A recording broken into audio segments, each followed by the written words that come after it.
My golden child sister borrowed $17,000 from me to start a business, but actually spent the money traveling and gambling. I took her to court over it, but my whole family sided with her. My sister recently came to me asking me to lend her $7,000 for a business investment. She already owed me $3,000, so at first I said no, but my parents forcefully pressured me into giving in. My sister promised to have it back to me within 6 months as she'd have her business up and running by then.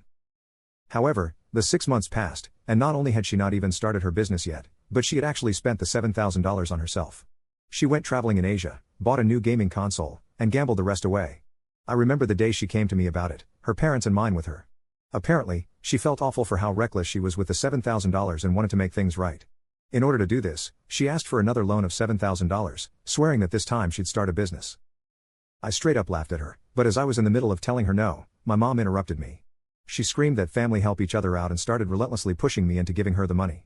The memories of being ganged up on like this resurfaced, and as my parents, my mom and dad, and my brother all towered over me talking about lending her the money, I essentially let them bully me into giving my sister another $7.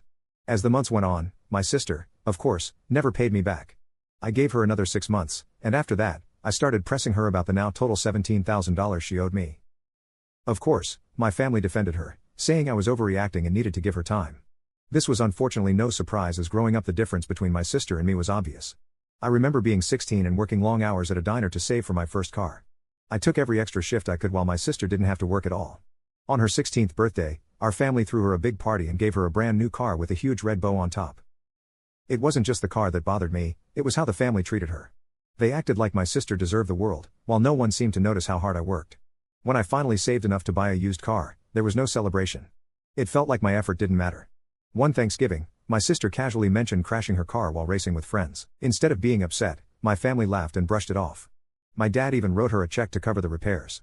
If that had been me, I'd have been grounded for months. It was always like that. When my sister struggled in school, they hired tutors and blamed the teachers. When I had trouble, I was told to figure it out on my own. My sister got everything handed to her while I had to work for everything I had. The family saw her as special while I was just expected to manage on my own. My mom told me to be patient. My sister has always come through for the family, and she'll come through for me too. Sure. My sister had helped family members before. She'd paid off my mom's overdue credit card bill once and even covered my cousin's rent when she lost her job. Everyone loved to remind me of that as if those small favors made her some sort of hero, but what they conveniently forgot was that my sister never had to worry about her own bills. My dad had always handled her car payments, and my mom paid her credit card debt when it got too high. Her college tuition, fully covered. She never had the stress of budgeting, of choosing between paying the electric bill or the rent. Of course, she could come through when she didn't have real responsibilities weighing her down. My sister would swoop in and throw a few $100s at someone now and then, but no one had ever given her anything like the $17,000 total I'd loaned her. That was a whole different story. She was always the one offering help, not the one owing it. No one had ever asked her for anything this big. And now that I had, she couldn't handle it. Then there was the confrontation. I gathered up the family and asked my sister for the money in front of everyone. I looked around the room for some form of support when I made my statement, but all I got were blank stares. My father gave me a shrug. My sister, on the other hand, just sat there, looking smug. Her hands folded in front of her like she had nothing to answer for. My mom that she paid the credit card for broke the silence and said that I was overreacting and that family isn't just about money. She said I was causing a rift over something trivial and that we'd all miss each other if one of us had died. She loved pulling the if I were dead card, but this wasn't about that. I needed my money, and she treated it as if it were spare change. I had worked hard to save up that money. I sacrificed nights out with friends, put in overtime shifts at both jobs, and budgeted every meal, and here was my family, acting like it was no big deal that my sister had essentially taken my hard-earned savings and used them to fund her lavish lifestyle. I said that she promised to pay it back, and it's been 6 months with nothing but excuses. My sister leaned back in her chair, crossed her arms, and told me that the money was tied up. She said the same thing that she'd been telling me for months. As soon as the deal goes through, I'll get it back with interest. She asked me to trust her. I did trust her, but every time I asked for an update, she had another excuse. Meanwhile, she was out here living her best life while I was sitting here wondering if I'd ever see that money again.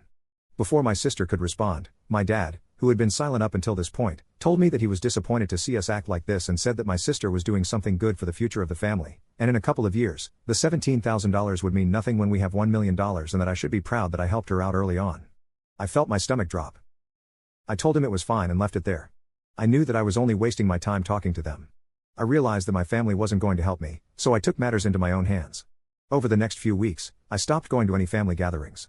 Every time I thought about seeing them, my stomach twisted. I started collecting evidence of my sister's spending habits. I knew my sister was spending the money on luxurious things. And while her Instagram posts were public, I needed more. I needed solid proof, so I started digging. I looked into public records, tracked her purchases, and followed up on her so-called business investments.